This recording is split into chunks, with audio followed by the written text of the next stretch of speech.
Film का नाम था शान और शूटिंग चल रही थी टाइटल सॉन्ग की। प्यार करने वाले प्यार करते हैं शान से, जीते हैं शान से, मरते हैं शान से। फिल्म की कास्ट में शामिल थे अमिताभ बच्चन, शशि कपूर, बिंदिया गोस्वामी, जॉनी वॉकर, बिंदु और परवीन बाबी। शुक्रिया, करम, मेहरबानी। अभी गाना एक तिहाई भी शूट नहीं हो पाया था कि फिल्म की हीरोइन परवीन बाबी ने शूट रोक दिया और इस झूमर के नीचे खड़े होने से इनकार कर दिया। इस झूमर को उनके ऊपर गिरा देने का इरादा था अमिताभ बच्चन का और डायरेक्टर रमेश सिप्पी इस साजिश में शामिल थे, ये परवीन का कहना था। डायरेक्टर के ऊपर बार बार चिल्ला रही परवीन को सेट से हटाया गया और गाने की शूटिंग रोक दी गई। The year was 1980 and Bollywood was shell-shocked. What was wrong with the super successful glam doll Parveen Babi? How could there be any truth to her ridiculous allegations? Why would anyone want to kill her? Little did Bollywood know then that unwittingly they were all killing her.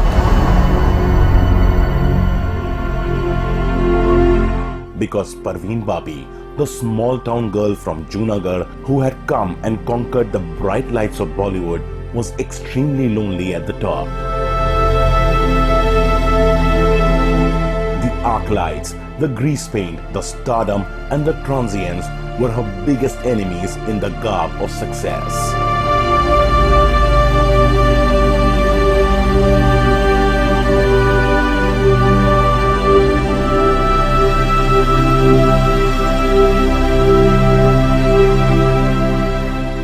आप देख रहे हैं Bollywood case files और मैं हूं Tisca Chopra.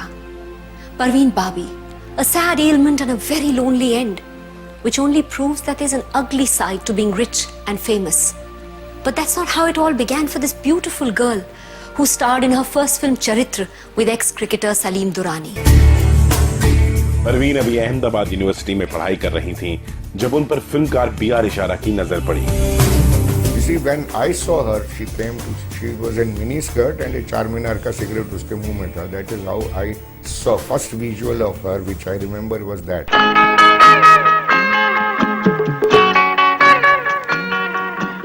My God. लेकिन परवीन की unconventional western look की तरफ सबकी नजरें गईं। Publicity wise, उन्हें चाहे poor man's Zeenat Aman कहा जाने लगा, but Parveen took the barbs and shot to fame with B.R. Chopra's 36 घंटे।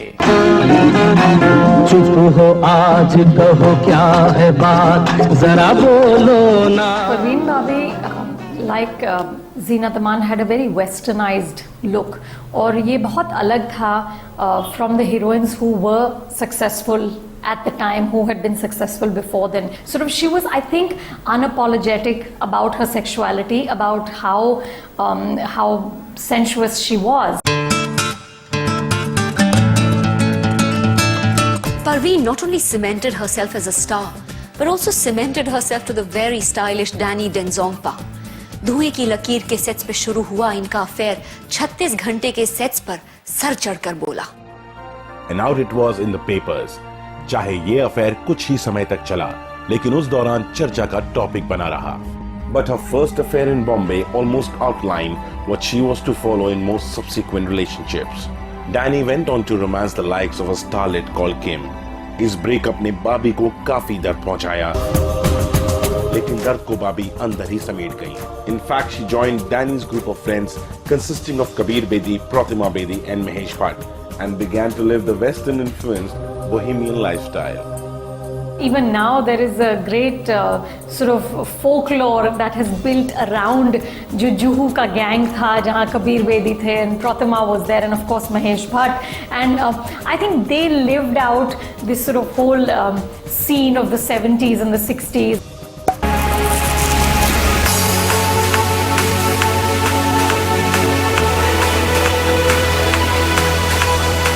वो वो बहुत खूबसूरत समा था जब परवीन इन प्रोग्रेसिव दोस्तों की कंपनी में खेल उठी। यहाँ स्मोकिंग, ड्रिंकिंग और माइंड एक्सपैंडिंग ड्रग्स पे कोई बंदिशें नहीं थी। यहाँ बिकिनी पहनना फैशनेबल था और ओपन रिलेशनशिप्स को एक्सेप्ट ही नहीं बल्कि इनकरेज भी किया जाता। परवीन एक बहुत ही लिबरेटेड किस्म की महिला थी और जब हम जाते थे प्राइवेट पार्टीज पर तो अक्सर वो शौक वैल्यू के लिए अपनी जो ब्रा है वो निकाल कर सबके आंखों के सामने, खास करके जहाँ कंजर्वेटिव लोग हैं, ऐसा कहती थी कि just put it in my bag. तो ये उसका एक मजाक करने का तरीका होता था जिससे लोग काफ़ी शौक होते थे, कहते थे कि बड़ी बदतमीज़ किस्म की औरत है।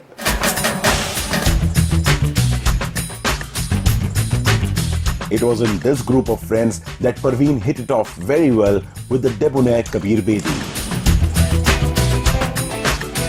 कबीर बेदी 1970s में बॉलीवुड के हंग थे और परवीन एक Bohemian glam queen.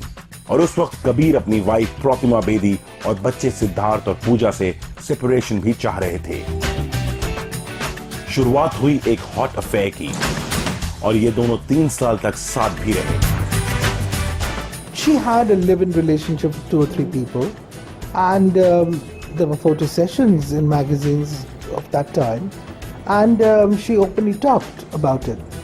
And so I suppose that she was a bit of a bohemian. If you were to go by the, blinkered on other heroines of that time, who probably had an equally promiscuous life, but who of course made sure that never got out. Falling in love with a stranger. Thank you. Parveen जिस तरह की असल जिंदगी में थी बिल्कुल वैसे ही पर्दे पर दर्शाई जाती। दीवार में उन्होंने हिंदी फिल्मों के कायदे तोड़ दिए। She played a heroine who not only flaunted her drink openly, but also indulged in premarital sex with her lover Amitabh. तुम उनमें से हो जो अपनी खुशियां तो बांट सकते हैं, गम नहीं। दीवार की सफलता के बाद परवीन और अमिताभ की दोस्ती बढ़ने लगी।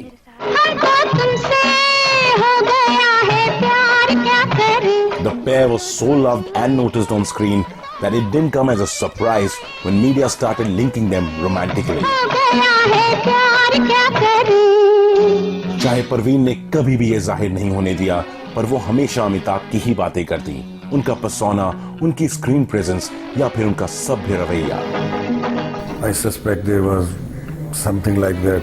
उसके दिमाग में प्रस्फुटित हो रहा था, उस तरह की चीज उसके अंदर जन्म ले रही थी, मुझे लग रहा है। Because she had begun to see in her mind herself definitely something beyond a professional colleague with him. Almost 3 years into her career and she had been linked with more than 3 men. बदकिस्मती से तीनों शादीशुदा थे। Was Parveen really seeking love? Or was it trouble she liked to court? To find out, join us after a short break. उसको लगा कि chandelier उस पर फेंका जा रहा है और वो भाग के आ गई थी घर पे और उसकी हालत बहुत बुरी थी, बड़ी मुश्किल से संभाला था उसको।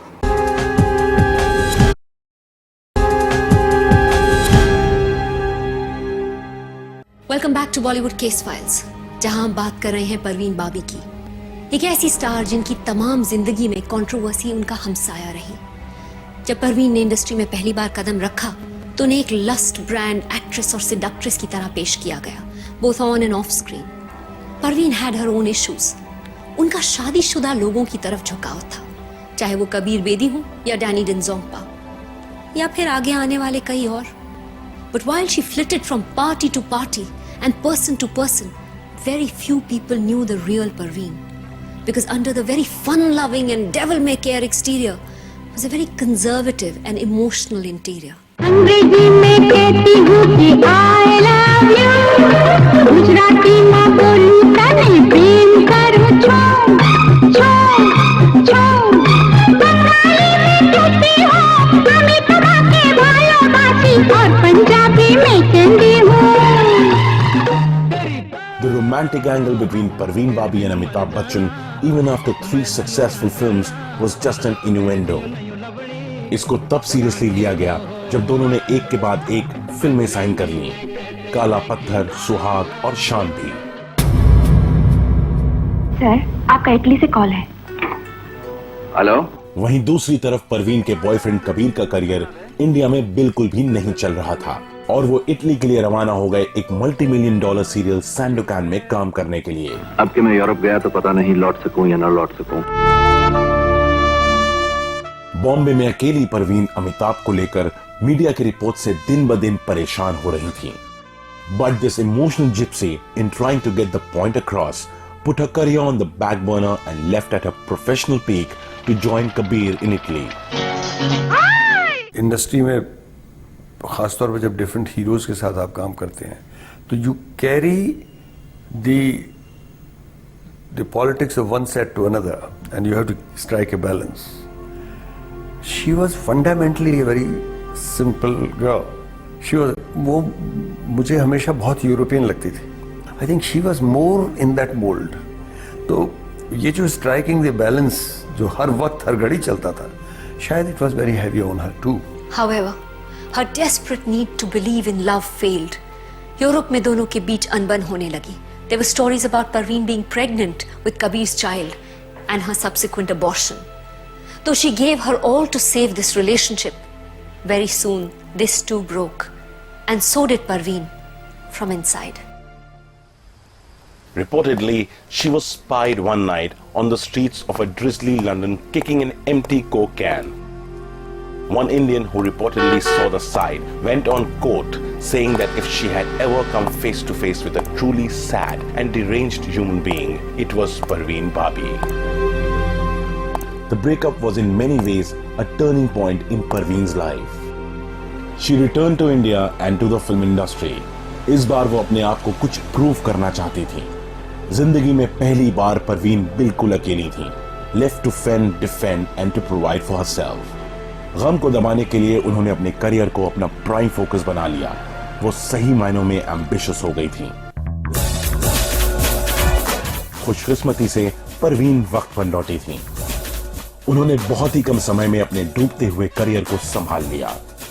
बहुत जल्द उनके हाथों में 20 फिल्में थीं और वो अगले 5 सालों के लिए बेहद मसरूफ हो गईं. To the onlookers, her position seemed ideal, but while she rode high on the crest of popularity, very few noticed the duress of her life. Time magazine के कवर पर छपी ये मॉडर्न इंडियन वुमन की तस्वीर असल जिंदगी में stardom के लिए नहीं बनी थी. शोबिज में चलते रहने के लिए जो प्रेशर्स, डिमांड्स और संघर्ष होता है वो उन पर हावी होने लगे. ताउम्र परवीन ने अपनी परेशानियों का वक्ती हाल ढूंढा. This time again, it was love for this incorrigible romantic. Once again, with a married man, Mahesh Bhatt. अपने इस पुराने दोस्त में परवीन ने प्यार के वो लम्हे ढूंढे. But quite unlike her past affairs, this one was clandestine. I love you, Aditya.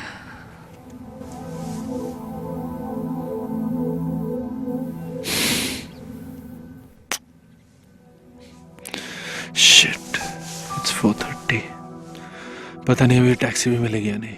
Late 70s में परवीन के पास महेश भट्ट का साथ था. ढेर सारी फिल्में थीं और भगवान ओशो रजनीश का साया भी. लेकिन फिर भी परवीन अपने आप को अकेला महसूस कर रही थी. हमेशा के लिए तो कुछ भी नहीं होता. हम दोनों हमसफर जरूर हैं लेकिन हमारी मंजिल अलग है. I have to go. She was restless, frantic and empty.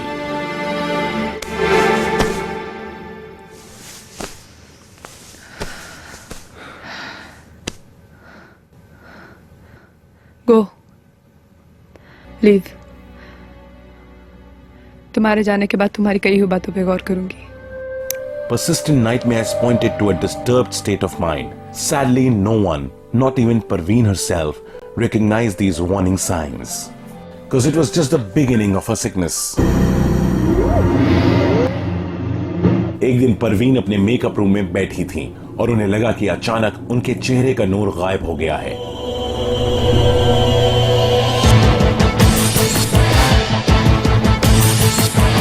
और कितना भी मेकअप लगाने से वो वापस नहीं आ रहा. उस वक्त ये कौन जानता था कि ये साधारण डर आगे चलकर परवीन पर पूरी तरह से कब्जा कर लेंगे। समय के साथ परवीन का सब पर से विश्वास उठने लगा। खाने से, पीने के पानी से, आसपास की हवा से, धीरे धीरे उनकी माँ और बॉयफ्रेंड से भी। डॉक्टर्स को बुलाया गया, लेकिन उनकी दवाएं इस शक का इलाज बनने की बजाय शक का शिकार बन गईं। Until finally one afternoon in the middle of a shot, the fear got the better of her. Film शान की शूटिंग के दौरान हुआ परवीन का पहला nervous breakdown. She almost saw the globe being dropped on her. She heard Amitabh insisting Ramesh Sippy that Parveen stand under the globe. She sensed the conspiracy. उसको लगा कि शैंडिलियर उस पर फेंका जा रहा है और वो भाग के आ गई थी घर पे और उसकी हालत बहुत बुरी थी, बड़ी मुश्किल से संभाला था। And Parveen Babi, the youth icon of the 70s, in this one day reduced to an insecure figure and a mental ruin. 4-5 रोज शूटिंग करने के बाद में एक संडे के रोज संडे का गैप आया, मंडे को आई नहीं, मालूम पड़ा तबीयत खराब हो गई। कुछ रोज तक लोग हम सेट पर आते थे कि आ जाएंगे कर लेंगे, मगर किसी ने कुछ बोला नहीं था क्या हुआ। फिर मालूम पड़ा कि बाहर जा रही है, बाहर गई। 2-3 महीने तक हम वैसे ही रहे, आ जाएंगी कर लेंगी। हिम्मत रमेश सिप्पी की इसने सेट रखा। स्पिरिचुअल गुरु यूजी कृष्णमूर्ति के बोलने पर परवीन ने फैसला किया कि वो कुछ महीने बॉम्बे से दूर रहेंगी, to have a complete change of scene. UG Parveen की आगे आने वाली जिंदगी में एक अहम भूमिका निभाने वाले थे। यूजी से परवीन की मुलाकात महेश के जरिए हुई थी।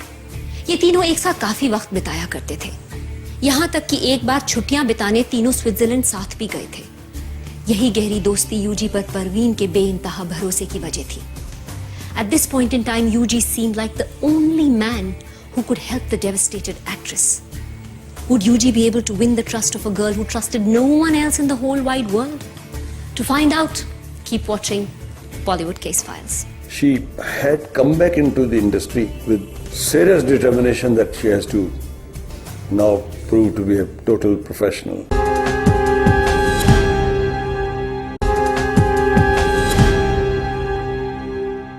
Welcome back. Stating reasons like rest and peace, Parveen suddenly disappeared from Bombay with Yuji. Word was rife that then boyfriend Mahesh had desperately begged Yuji to sort her out. And after a complete break from Bombay and Bollywood, sorted she seemed. Back to normal. I'm fit to work without a break now. Screamed the headline of a film magazine. और इसके साथ परवीन बाबी हमेशा के लिए लौट आई थी to face the arc lights once again. She had come back into the industry on her own volition with serious determination that she has to now prove to be a total professional. तो वो बड़ी जल्दी वो जो हमारे थोड़े बहुत झिझक थी, डर था, वहम था, वो सब धुल गया।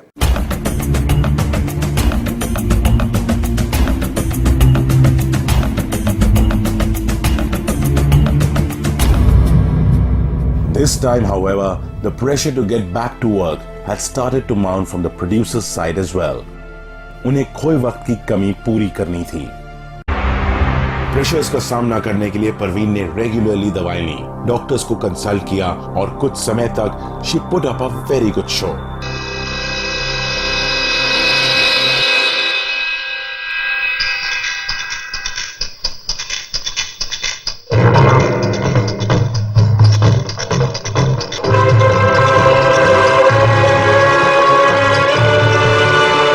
Behind Parveen's all-is-well exterior loomed the terror of sinking once again into the abyss of madness. UG ने जी तोड़ कोशिश की कि परवीन को बॉलीवुड की एम्बिशियस और इनसेंसिटिव दुनिया से बाहर निकाले, लेकिन धीरे धीरे परवीन का भरोसा उन पर से भी उठने लगा and she ignored all his warnings. और आखिरकार परवीन की आखिरी उम्मीद और उनके स्पिरिचुअल गुरु यूजी ने भी हार मान ली। He could see a relapse coming. Sadly, Parveen could neither see it nor wanted to hear about it. It was boyfriend Mahesh who witnessed its very first fatal signs.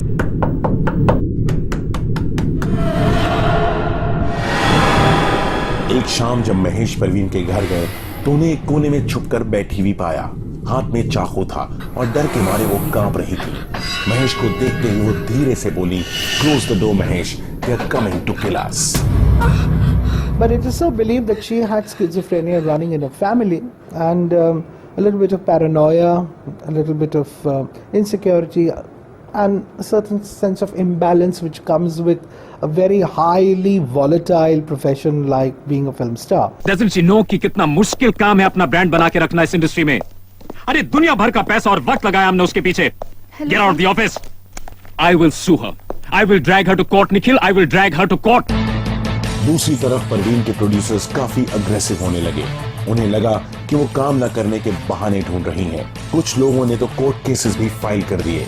वो किसी भी कीमत पर परवीन को कैमरे के सामने लाकर अपनी फिल्में खत्म करना चाहते थे। मुझे लगता है कि it is a miscommunication between the industry people and Parveen Babi. अपने जो भी मतलब प्रॉब्लम्स थी उसने कभी कम्युनिकेट नहीं किया ठीक तरह से। वो दुखड़े रोने वाली नहीं थी। मतलब ये कि नहीं कि मतलब मुझे ये प्रॉब्लम हो गया, you please support me, and you know इस दौरान जो उनकी बारे में लोग मतलब कहानियां बनाने लगे जिससे वो काफ़ी हर्ट होती थी। Actually, she is suffering from paranoid schizophrenia. Doctors ने हाथ खड़े कर दिए। उनके मुताबिक अब एक ही चारा था, शॉक ट्रीटमेंट। हम लोगों को इलेक्ट्रिक शॉक्स देने। परवीन की माँ इस सिचुएशन को हैंडल नहीं कर पा रही थी। एक तरफ बेटी की बीमारी और दूसरी तरफ प्रोड्यूसर्स की धमकियां। उन्होंने शॉक ट्रीटमेंट के लिए हामी भर दी। हाँ तो ठीक है ना डॉक्टर साहब, दे दीजिए उसे shocks. This almost spelled the beginning of the end. Shock treatment के बाद परवीन ने किसी भी तरह अपने आप को संभाला। शूट्स पर जाने लगी, लेकिन अंदर से वो पूरी तरह से बिखर चुकी थी। However, it was in those very private moments that friends and family got to see what exactly her mental makeup was. एक दिन परवीन ने करीबी जर्नलिस्ट फ्रेंड को अपने जुहू के घर में लंच के लिए बुलाया।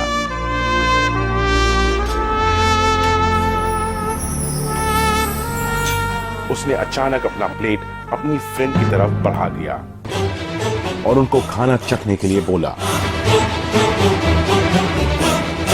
जर्नलिस्ट ने वैसा ही किया, लेकिन परवीन उनको अगले 5 मिनट तक बहुत ध्यान से देखती रही।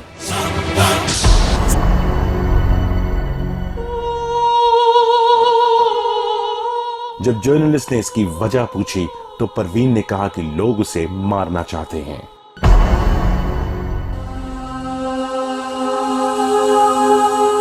Parveen Babi at the age of 26 was terrified of people. She wanted to be left alone. इसी वजह से उनके दोस्त उनसे दूर रहने लगे, क्योंकि उन्हें लगने लगा कि परवीन से मिलकर वो उन्हें ज्यादा दर्द दे रहे हैं।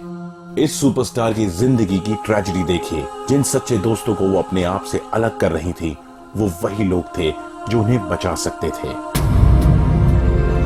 But Bollywood's most beautiful girl had zero luck at love and even lesser trust. हाँ, परवीन ने मुझसे कहा था कि जब वो अपने कुछ रिश्तों से जुड़ी थी तब उनके साथ में बदसलूकी की गई थी, और उनमें से एक जो विविडली मुझे याद है, वो एक शख्स थे जो सेक्सुअली ह्यूमिलिएट करते थे उनको। She gained a lot as a star, but she did not gain anything in the land where she was searching. हालांकि बॉयफ्रेंड महेश ने परवीन के बुरे वक्त में उनका पूरा साथ दिया, लेकिन उन्हें इस बात का अंदाजा भी नहीं था कि उन्हें परवीन के आने वाले सबसे जानलेवा ब्रेकडाउन के लिए जिम्मेदार ठहराया जाएगा। Something from which she would never really recover. But all this and more when Bollywood Case Files returns after this short break. कुछ सेल्फ प्रोक्लेम जर्नलिस्ट ने ये कहा था कि ये अर्थ की Welcome back to the fascinating and fearsome world of Parveen Babi, the girl who romanced the nation in the 70s and 80s. Parveen बाबी ने अमिताभ बच्चन के साथ कई यादगार फिल्मों में काम किया, लेकिन बड़े पर्दे पर तहलका मचा देने वाली ये स्टार इन्हीं फिल्मों की शूटिंग के दौरान असल जिंदगी में किन अंदरूनी मुसीबतों के साथ जूझ रही थी, वो पर्दे पर दिखाई नहीं देता। ये बात कुछ करीबी लोग जानते हैं कि परवीन एक लड़ाई लड़ रही थी, दुश्मन का नाम था स्किज़ोफ्रेनिया। इसी बीच 1982 में परवीन की एक और जबरदस्त फिल्म रिलीज हुई, नाम था नमक हलाल। जवान जान हसीना दिलरुबा मिले तो दिल जवान निसार हो गया, शिकारी खुद यहाँ शिकार हो गया। ये क्या सितम हुआ, ये क्या जुल्म हुआ, ये क्या गजब हुआ, ये कैसे कब हुआ, न जानू मैं न जाने वो। भले ही परवीन को शशि कपूर के ऑपोजिट कास्ट किया गया हो, लेकिन परवीन ने अपनी परफॉर्मेंस से ऑडियंसेस का दिल जीत लिया। लेकिन फिल्म की शूटिंग के दौरान परवीन अपनी को स्टार स्मिता पाटिल को बिल्कुल भी पसंद नहीं करती थी। उन्हें ये बात सता रही थी कि स्मिता को उनके फेवरेट हीरो अमिताभ के ऑपोजिट कास्ट किया गया। According to reports, as much as Parveen had tried to keep in check her feelings for him, deep inside, she had never got over him. I think she was the eternal romantic in that sense, despite being in this pretty hard, cold industry. So I think she had allowed herself to flip once again. Probably she did not fathom correctly. This is all make-believe at all given point in time. I think Parveen, despite having spent a lot of years in this business, had not completely embraced herself with the shields and things which could have kept her out of the harm's way, so to say, you know. Smita के साथ नाराजगी का एक और कारण था। परवीन को यह भी खबर थी कि उसी वक्त स्मिता पाटिल महेश भट्ट की सेमी ऑटोबायोग्राफिकल फिल्म अर्थ में परवीन बाबी का किरदार निभा रही थी।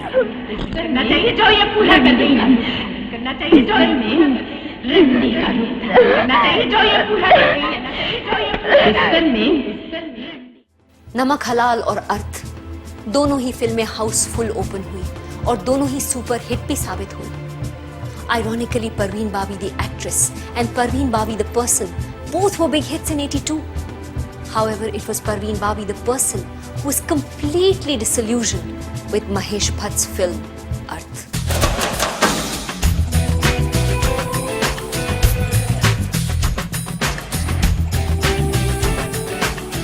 कुछ सेल्फ प्रोक्लेम जर्नलिस्ट ने ये कहा था कि ये अर्थ की वजह से ये पागल हो गई है, जो बिल्कुल झूठ था। परवीन को कोई शिकायत नहीं थी मेरी फिल्म से, वो तो पसंद करती थी मेरा अंदाज जीने का।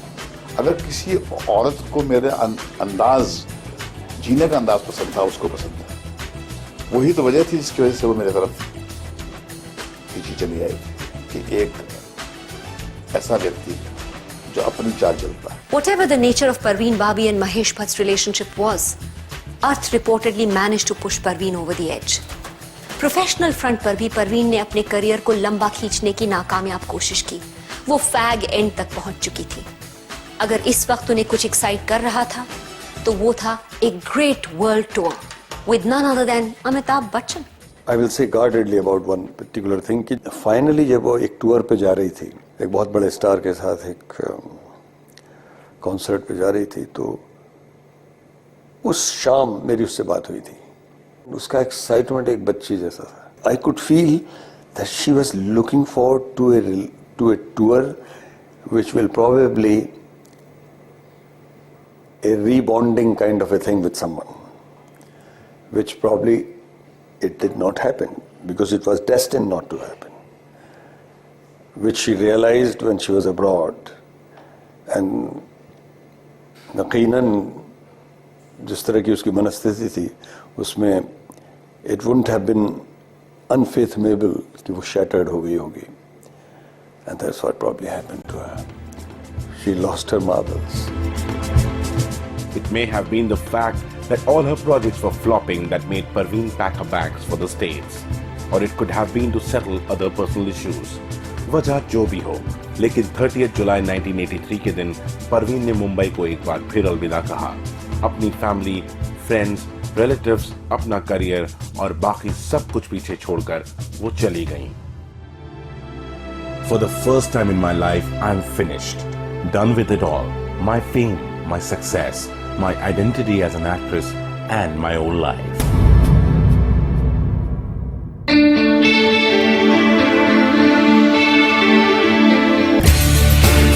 परवीन यूजी के पास अमेरिका चली गईं, जहां उन्होंने कुछ महीने यूजी और यूजी की दोस्त वैलेंटाइन के साथ बिताए। परवीन वहां बहुत खुश थीं।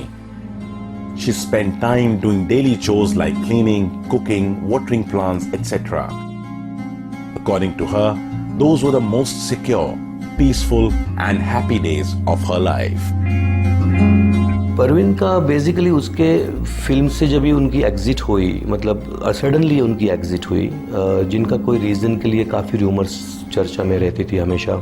कोई कहता था वो यूएस सेटल हो गई है, कोई कहता था कोई अभी शादी कर ली है, कोई कहता था कि वो मतलब रॉन्ग ट्रिप पे चली गई है, और कभी कभी कोई बताता था कि वो टोटली स्पिरिचुअलिज्म में चली गई है। तो उनके बारे में कभी कोई चीज़ जानकारी सच्चाई कुछ मिली नहीं। एक साल बाद यानी 4 अप्रैल 1984 में अपने जन्मदिन पर परवीन यूजी के घर से भी अचानक गायब हो गई। यूजी को लगा कि परवीन मुंबई गई होंगी, लेकिन सच्चाई ये थी कि इस बार न्यूयॉर्क के वासियों को बहुत ही डिस्टर्ब परवीन देखने को मिली। 7 अप्रैल 1984 न्यूयॉर्क अथॉरिटीज ने परवीन से उनके आइडेंटिफिकेशन पेपर्स मांगे। पूछताछ के दौरान परवीन अचानक जोर जोर से चिल्लाने लगी। She screamed at the authorities for not recognizing her.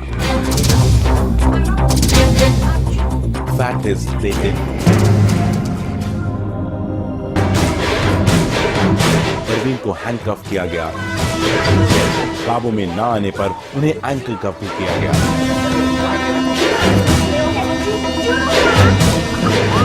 और पास के पब्लिक हॉस्पिटल में भर्ती किया गया। जब यूजी को परवीन की खबर मिली तो वो न्यूयॉर्क आए।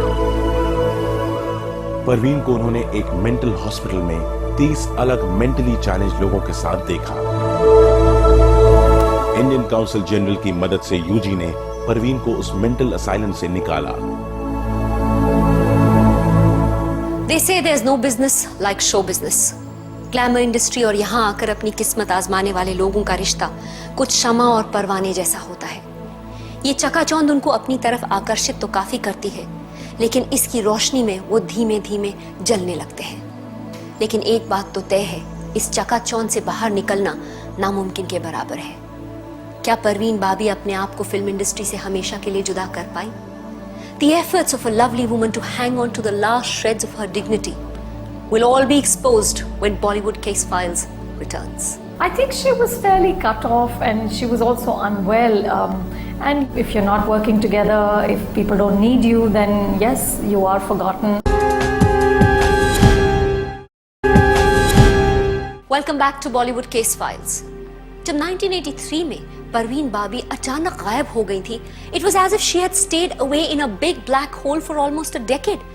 इंडिया में किसी को उनके बारे में कोई जानकारी नहीं थी. It was only in 1995 that she reappeared as a completely different person.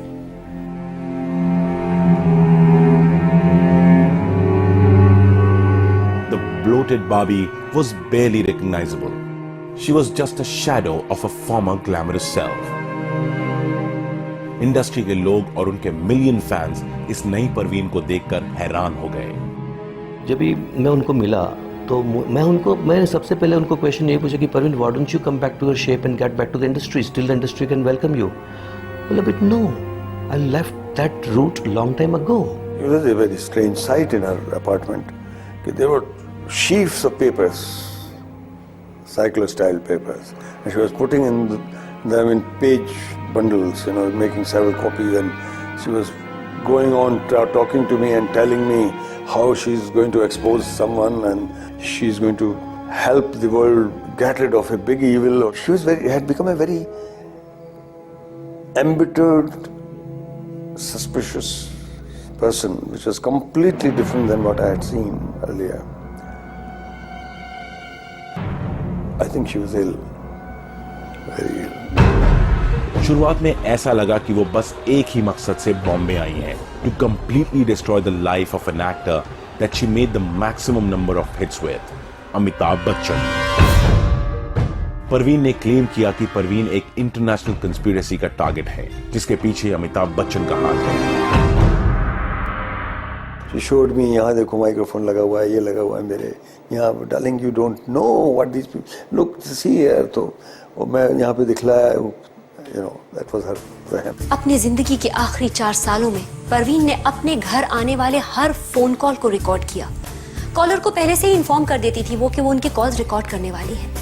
यहाँ तक कि उन्होंने Sanjay Dutt, Tony Blair, BJP government और अमिताभ बच्चन के खिलाफ भी केसेस फाइल किए. And she fought these cases herself, appearing in court in dark glasses. 2002 में वो फिर चर्चा में आई. उन्होंने एक एफिडेविट फाइल किया ये कहकर कि उनके पास संजय दत्त के खिलाफ सबूत है कि वो 1993 बॉम्ब ब्लास्ट में इन्वॉल्व थे. लेकिन जब उन्हें टाडा कोर्ट में पेशी के लिए बुलाया गया वो वहां नहीं पहुंची. कुछ भी, वो सिर्फ एक आक्रोश था, क्रोध था किसी भी बड़ी पर्सनैलिटी के खिलाफ. अब मुझे डूबते हुए सूरज से डर लगने लगा है. क्या परवीन को मालूम था कि उनका अंत नजदीक है? Because the last decade of her life was lonely, desolate and scary. वो बहुत कम लोगों से मिलती थी. She stopped speaking to just about everyone, and everyone else too did the same. I think she was fairly cut off, and she was also unwell. And yes, it is a brutal space. I think out of sight, out of mind. If you're not working together, if people don't need you, then yes, you are forgotten. कहा जाता है कि Parveen Bobby weights और drugs पर इतनी dependent हो गई थी कि वो ये मानने लगी थी कि उनके बिना वो जिंदा नहीं रह पाएंगी. एक दिन उनकी एक करीबी दोस्त ने उनकी सभी दवाओं को खिड़की से बाहर फेंक दिया. Parveen reportedly attacked her, physically wailing that she was throwing away all that was left of her friends. Sadly, Parveen's best friends had become the endless drugs that she used to consume. And it's these best friends that probably spiraled her this time towards her last days.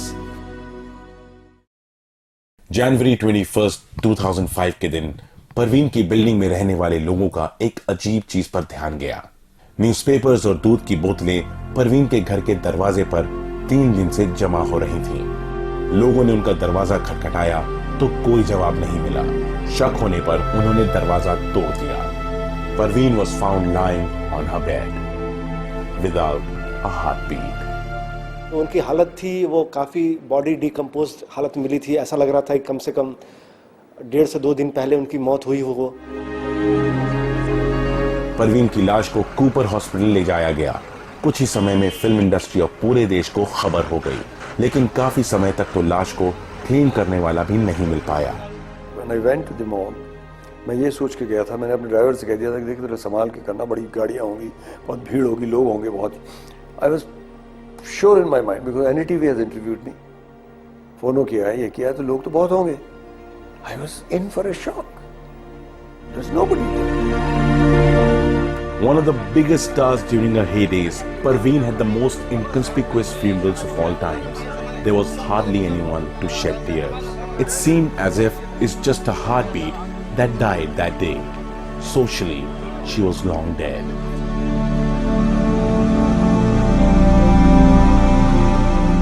ऐसी हस्ती को अगर जिंदगी के आखिरी वक्त पे शांति नहीं थी, डिस्टर्ब्ड लेडी थी वो, तो एटलीस्ट मरने के बाद अगर इनका पीसफुल एग्जिट नहीं होता है तो फिर हम जैसे लोगों के लिए लानत है और इंडस्ट्री को बंद कर देना चाहिए.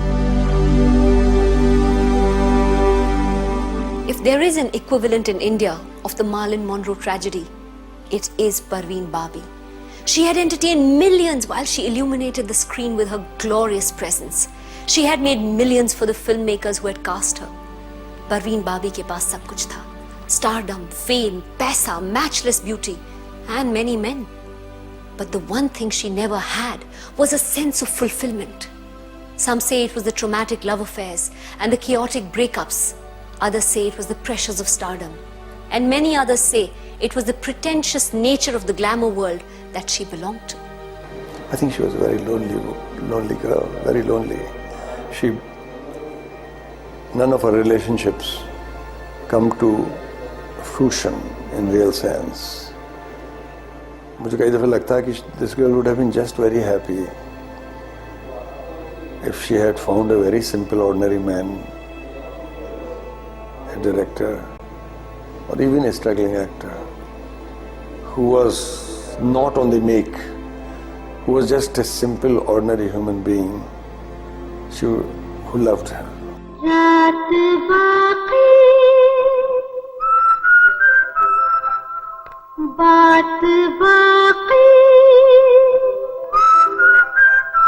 होना है जो हो जाने